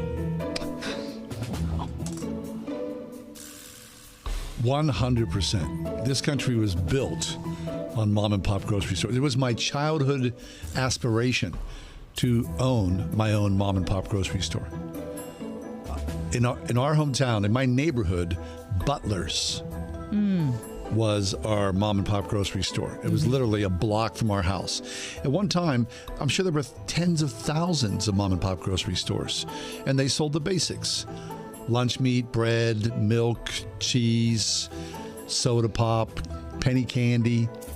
Oh man, I can't tell you. I hope I get to revisit Butler's at some point in my life. In my imagination, I go there frequently. Yeah, it makes perfect sense. Yeah, into the inner life. Now, in this era of the enormous grocery store, you still say that the mom and pop store makes sense? Yeah. If you're fortunate to live in a neighborhood, because there's still some of them out there, you would sing their praises. Yeah, I mean the 7-Eleven or the Kogo's, not the same. They can't. Thing. No, they can't hold a candle to that. No, it's a convenience store. No, the mom and pop grocery store. They knew you. You knew them. I mean, a lot of places. My parents never did this, but you could run a tab. I knew guys would run. Put it on my tab, and on payday, you come down and pay it off. No, it was the lifeblood of a community. Mom and pop grocery stores. Why'd you bring that up? What you're going to ask me what I think? Oh, yeah. Does it make sense? Yes. Oh, good. It makes all the sense, John. Here's where I am. I don't want to go to large grocery stores because they're too big. It's too many options. I would rather, if you gave me my option every day to shop all the time in a mom and pop grocery store. Well, you're eating avocado toast. You think you're going to get that at the mom and pop grocery store? Yeah, you can buy an avocado at a mom and pop grocery store. I'm not sure about that. I don't know. I don't know if they're selling avocados. It still makes sense. All right, does this make sense? The wireless printer. Oh, yes. All the sense. I love it. I use mine all the darn time. I never had one. You never had a wireless printer? And then I got one. I'm printing from my phone. Holy moly. I'm like king of the world all of a sudden. Oh, yeah, I just need that. Are you thinking, what were you doing all this time? What was I thinking? That's what you'll think when you try avocado toast also. Let me just put that in parenthetically. Okay, back to the printer. Yeah. So now you're printing out all sorts of stuff just because you can? No. Then I don't like to overprint. No, because who wants to overprint? No, but it's a lot easier. I don't have to open up a laptop or a PC. Just using my phone. How'd you get a wireless printer? My kid. Oh, gosh. Secondhand news. I don't even care. Came my way. Feeling good about it as well. Okay, I feel good about a mom and pop store? Excellent. Feeling good about a wireless printer. Not so good about avocado toast. 101.5 WORD.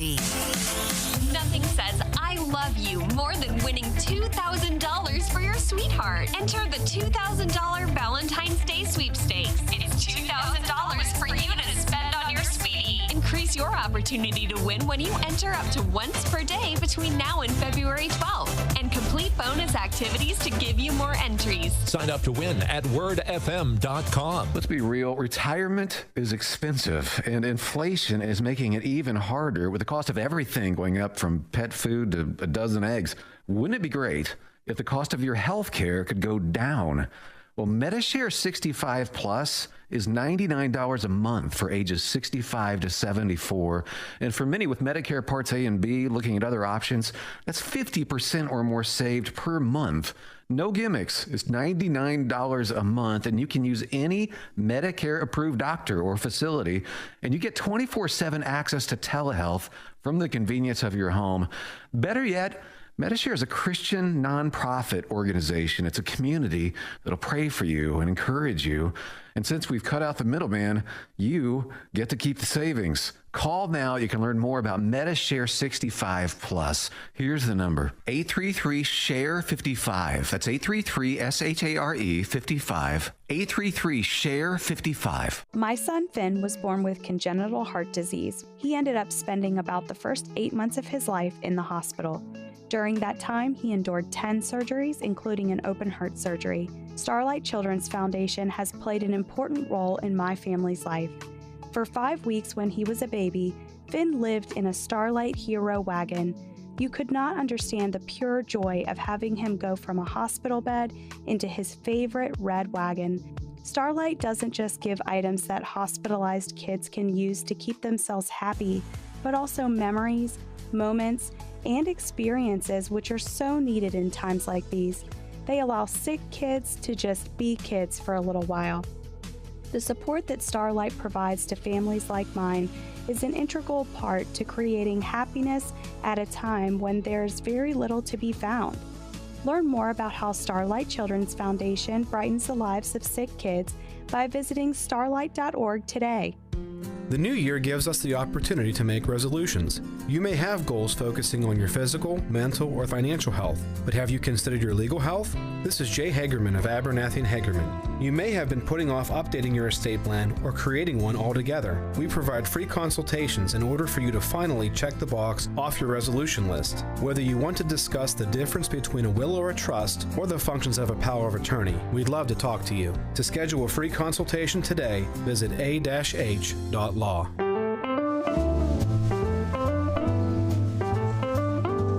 Frederica Matthewes Green is back with us. Frederica's been a guest over the many, many years we've done the show. And Frederica always comes at us with a very interesting Orthodox perspective. And today, of course, is no different. Hi, Frederica. How are things? Hi, John. Well, we're doing pretty well. Excellent. a special day, of course, because it's Groundhog Day, and I know that's probably the main thing people it is have on their mind. Pennsylvania. Yes, it is. Okay, but it's all. But you also tell us it's the Feast of the Presentation in the Temple. So talk about what that means. Yes, so February 2nd, from time immemorial, and it probably has something to do with the roots of the Groundhog Day tradition as well. This has been a feast of lights. We're in the depths of the dark of winter. It's starting to get light again, and so it celebrates that. But the biblical event that it observes is, we read about it in Luke chapter 2, where the Virgin Mary and Joseph go into the temple to make the sacrifice that was required in the Old Testament when there was a newborn boy. And this is that wonderful moment when they encounter an aged man named Simeon, and he takes the child in his arms, and he reveals that God had told him, you won't die until you see the Messiah. You will live until then. So now he's very old. He's ready to go. And when he takes this child in his arms, it's that beautiful hymn that many denominations sing. Lord, now lettest thou thy servant depart in peace according to thy word. You know that one, for mine eyes have seen thy salvation, which thou hast prepared before the face of all people, a light to lighten the Gentiles, and the glory of thy people Israel. So it's a very beautiful song. It's a beautiful picture. In the Orthodox Church, icons follow kind of set patterns. You don't make up a new icon of what that moment looked like. So if you look at this one, you'll see Mary and the baby Jesus is in Simeon's arms, but he's reaching back for his mother, just like a real baby would do. It's like, Mom, I don't know this guy. Get me out of here. But I think the thing for Christians that's so interesting about this moment with the Elder Simeon is that until now, everything has been very positive. That when Mary heard from Gabriel that she was going to have a son, she, my soul magnifies the Lord. And it was full of terms of victory. He has showed strength, he has cast down the mighty, he has scattered the proud, and it's all very up. And then she goes to Elizabeth, and with Elizabeth again, there's rejoicing. But then it's a little odd with Simeon, because after he says this beautiful hymn, he says to Mary, this child is set for the fall and rising of many in Israel, and for a sign that will be spoken against. Yes, a sword will pierce through your own soul, that thoughts out of many hearts may be revealed. So if Mary thought when the angel came to her, this is the Messiah, he's going to free us from our Roman conquerors. Once again, we'll be free, and, the mighty will be cast down. If she was thinking like that, it's kind of that song about Mary, Did You Know, that people argue about so much. But when she said what she thought about the child that was coming, it sure does sound like a victory, like a military victory even. But then Simeon says a sword is going to go through your soul. This child will be spoken against. And then that mysterious thing about the thoughts of many hearts are going to be revealed. It's like, what does that have to do with anything? We got to get rid of these Romans. That's the important thing. Yeah. Thoughts out of many hearts. So it wouldn't make sense until Jesus began his teaching and saying that sin begins in the heart. It begins with a thought. It was a much deeper way of approaching the problem of sin than they'd ever done before. Oh, I love it. It's certainly, it is cataclysmic, isn't it? A much, much deeper way, Frederica. Yes, it's shocking, and you just wonder what Mary thought at that moment. What does it mean that a sword will go through my soul? Why would that happen? Because this is the Messiah, and now we're going to be free.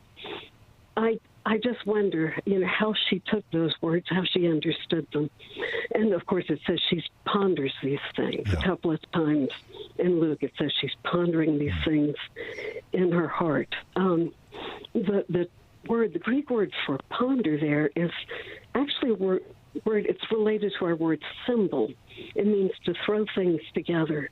So it's like she's drawing together all the psalms and hymns and scriptures she'd heard all her life, and her experience and what the angel said and all these things. She's throwing it all together and like trying to see, what is God doing here? Because obviously it's going to be something that will have some surprises and some heartbreak. You know, it's interesting, Frederica, of course you know this, but within Christendom, Mary is, sadly, oddly, I would say, a controversial figure. And I think when you strip it away, at least when we tend to, as believers, look at Mary as gentle in some way. But I believe that Mary was incredibly fierce, that there was something so deeply powerful about her. This was a woman that you did not want to trifle with. Yes, I really think that's so. And you're picturing, just a teenage girl. She really was a very strong figure. She was strong enough to say yes to the angel when he told her this astonishing thing. And she was strong enough to take it when Simeon gave her that strange word that she had to ponder over.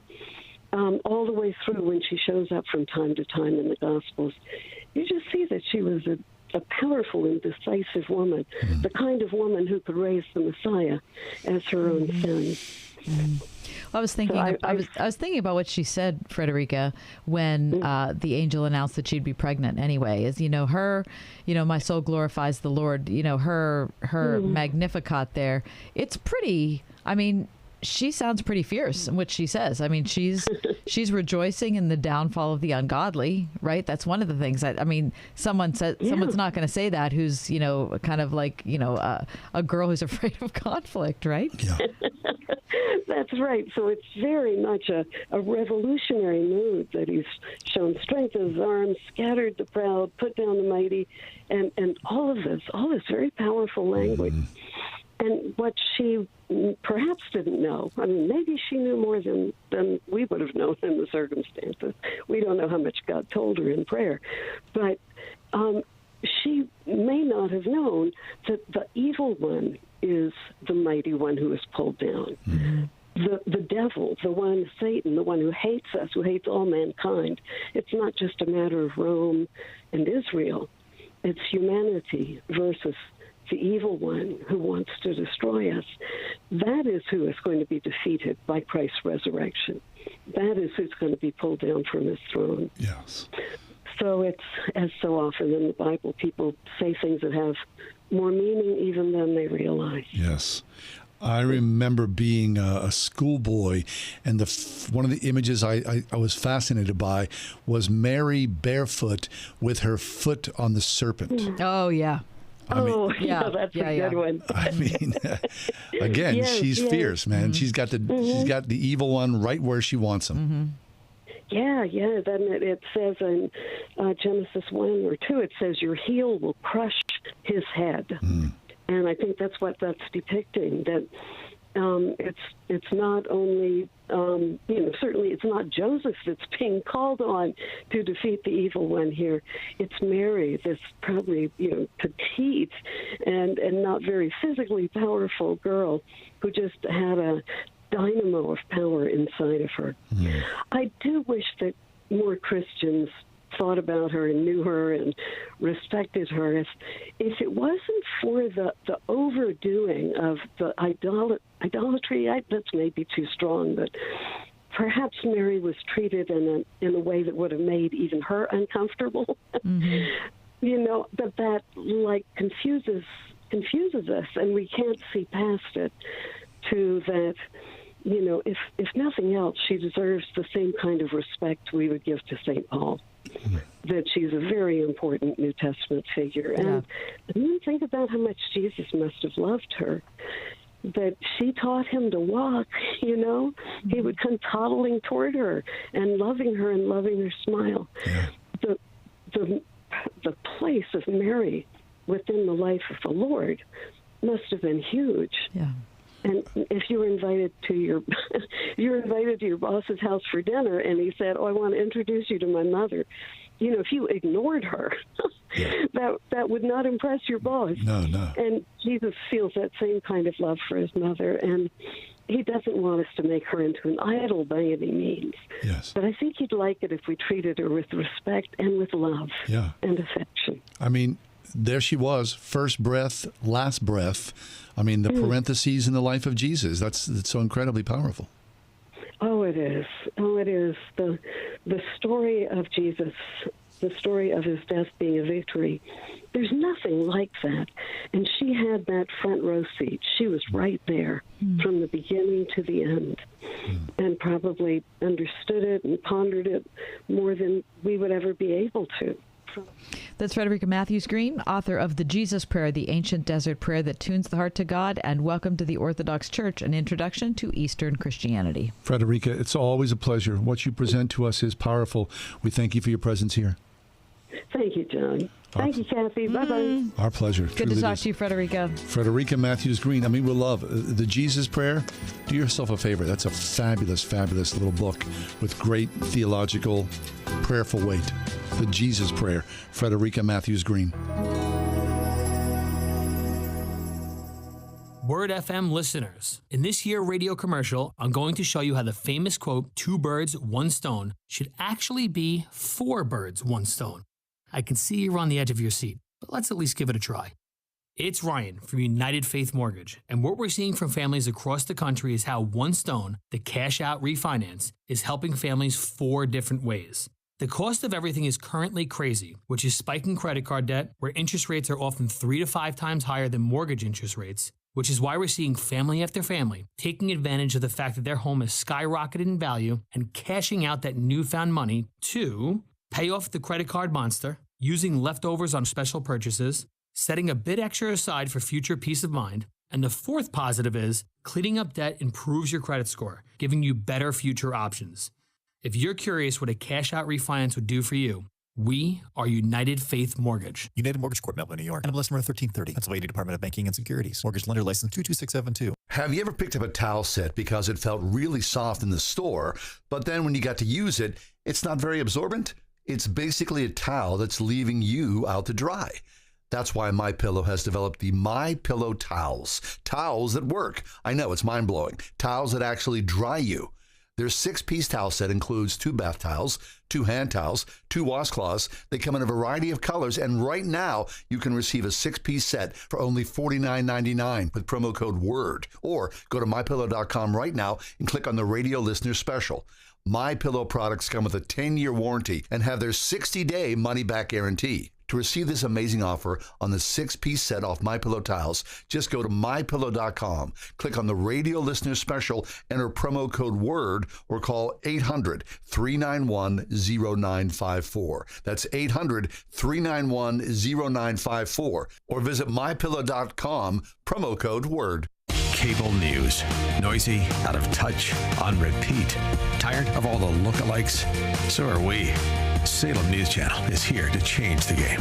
Streaming 24/7, free on your TV, with the greatest collection of conservative voices. Home to Dinesh D'Souza, Andrew Wilkow, Brandon Tatum, and more.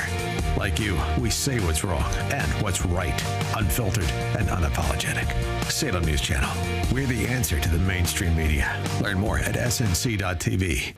Geneva College understands that you're passionate about your life's work. Through Geneva's graduate degree programs, you'll be equipped to fully pursue your faith life calling, excelling in your field, and moving forward for a purpose. In your studies and in your work, you'll be challenged to seek God's design in all things, integrating faith and life, aspiring, leading, and achieving your goals for all that you're created to be and do.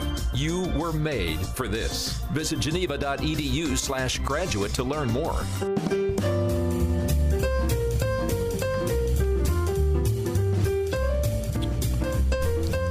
In our readings, Kath and I, we're always reading about the church, Christ, God. We have a wide sort of net, theological issues, spiritual issues. Contemporary, current things that we're talking about. So you come up sometimes with really weird things, things that are purported as spiritual.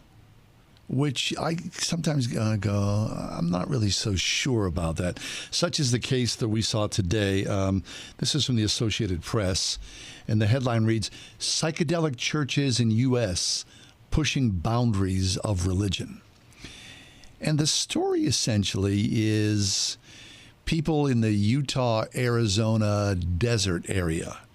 And these churches, now they say that these churches exist in every major city in this country. And it is part of a growing global trend.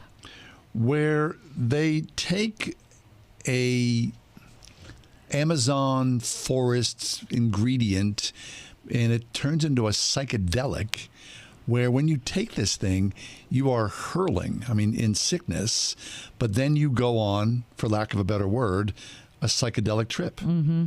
Right. This is called ayahuasca, and that is my best guess at how to pronounce it. Mm-hmm. People take it. It's in tea form, and they're looking for, according to this article, I'm reading from CBS, or from ABC, pardon me, spiritual enlightenment and an experience that they say brings them closer to God than traditional religious services. Now, John, you saying that people get super sick is an understatement about the testimonies that we see in this article. People are absolutely deathly ill, and yet when they trip, then they're hoping that they get relief from PTSD, they get healing from a disease, they have relief from anxiety, they have an escape from their sleeplessness, et cetera, et cetera. Everybody goes, I guess, for a different reason. So the article goes on to tell the story of these people that show up on a Friday night in October.